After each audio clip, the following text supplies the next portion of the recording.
Marina Vukalović rođena je 1999. godine. Rođena je Novljanka. Završila je srednju ekonomsku školu u Herceg Novom kao odličan i istaknut učenik. Voli književnost. Dobitnik je nagrade za lijepo pisanje koju joj je dodijelila Gradska biblioteka u Herceg Novom. Apsolvent je na Ekonomskom fakultetu na Univerzitetu Crne Gore. Ekonomski fakultet završava sa visokim prosjekom. Nakon diplomiranja planira da upiše magistarske studije i da se dodatno posveti ekonomskim oblastima kao što su menadžment i marketing. Također voli da putuje i uči jezik. 2 godine za redom ljeto je provodila u Austriji, u Beču, kako bi upoznala grad i usavršavala njemački jezik. Ćao Marina.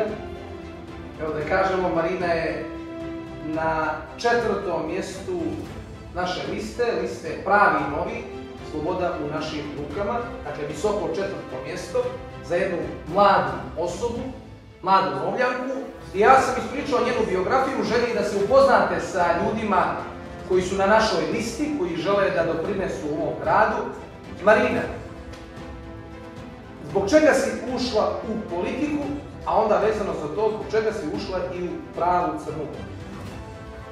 Zato što želim promjene u svom gradu. Kako su stvari izgledale i sama sam željela da odem iz Herceg Novog. Odlučila sam da studiram u Podgorici, a nakon toga možda da magistriram vani. Međutim, ja želim da ostanem u Herceg Novom. Želim da... A što ti hvali u Herceg Novom? Pa, u Herceg Novom nema posla za mlade ljude. Dakle, mladi ljudi nemaju opciju, nemaju gdje da primjene svoje znanje koje steknu, svoje obrazovanje, nemaju mjesto za druženje, nemaju mjesto za svoj lični razvoj. Ali svojim znanjem ne mogu da doprinose ovom gradu, zato što ovaj grad na neki način nas ograničava u smislu posla. Dakle, mnogi moji poznanici, evo ja sada završavam fakultet, mnogi moji kolege sa fakulteta također su zabrinuti za svoju budućnost, zabrinuti su za to gdje će pronaći posao.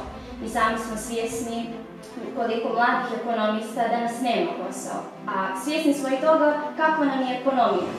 Evo i sam Herceg Novi je turistički grad, a svjesni smo da je turizam skoro poništen. Sezona je nikad kraća, ne samo u protekloj godini, nego i u godinama koje su bile iza nje. Misliš li ti da, što definitivno sezona zavisi od republičkog nivoa u jednom velikom dijelu i posao za ljude također dosta, da kažem, zavisi od republičke vlasti, a koliko misliš da je odgovornost za to što pričaš, recimo, na lokalnoj vlasti? Pa vjerujem da je velika također i lokalna vlast mora da uloži više napora.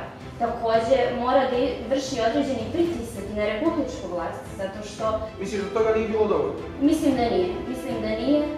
Mislim da smo dosta pasivno pristupili turizmu, od koga svi ovdje u Herceg Novog živimo. Ali često kažu, i čujem ovdje građane, često kažu pa mi ništa nismo mogli od republičke vlasti. I stvarno i meni iskreno to često izgleda kao alibi ponekad, jer bukvalno se sve svali na republičku vlast, koja definitivno jeste, jer opet Herceg Novi trpio 30 godina zato što je u suštini, da to kažem, srpski grad. Mislim, ali opet isto, da li misliš da i bez obzira na to što ja kažem, a očigledno i ti, da je moglo više i sa lokalnog nivoa, je li tako? Naravno da se moglo više. Lokalni nivo je barem trebao da podrži male preduzetnike ili ljude koji žive od izdavanja svojih apartmana. Dakle, mogli smo barem u nekom mikronivou, na lokalnom nivou, da podržimo naše ljude koji se bave turizmom. Dobro, ajmo sad dalje. Rekli smo kako je stanje, kako to da mijenjamo? Kakvi su tvoji planovi da to promijeniš? Dakle, ti si visoko na listi Pravi i novi, sloboda u našim rukama, bez ikakve dileme bit ćeš odbornica. Kako ćeš ti to da mijenjaš? Drugačije bih odredila prioritete, odnosno budžet bih drugačije rasporedila. Dala bih svakako prednost turizmu, a prije svega toga bih dala prednost mladim ljudima koji bi svojim idejama i svojim znanjem mogli da doprinose razvoju turizma i razvoju ovoga grada.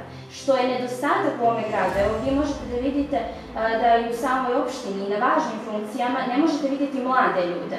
Mladim ljudima treba dati priliku da iskoriste svoje znanje i vještine koje su stekli kako bi naš turizam i naša ekonomija bili jači.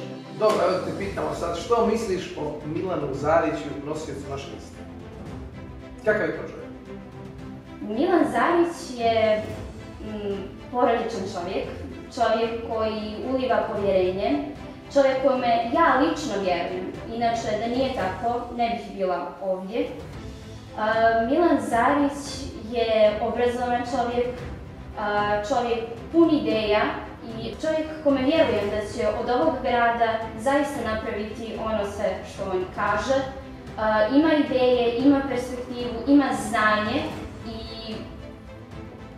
Ostali ljudi na listi, reci mi, s obzirom da je veliki broj ljudi koji su u našem inicijativnom odboru, i zaista evo ja da kažem sam jako ponosan i na broj ljudi, naravno prije svega na to kakvi su to ljudi, kakav je odnos između ljudi, da li si zadovoljan sa atmosferom, šta ćete da uradite u ovih 30 dana? Šta je cilj naše liste na lokalnom nivou za ovaj period do 9. maja?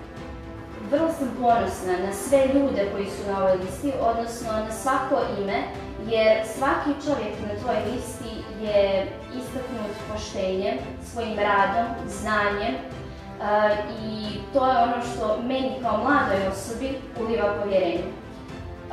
Za ovih 30 dana mi moramo da pokažemo ljudima svoju pravu ideju, svoju čistu ideju, da ljudi zaista shvate kakve namjere imamo i kakva je naša vizija kada je u pitanju Herceg Novi.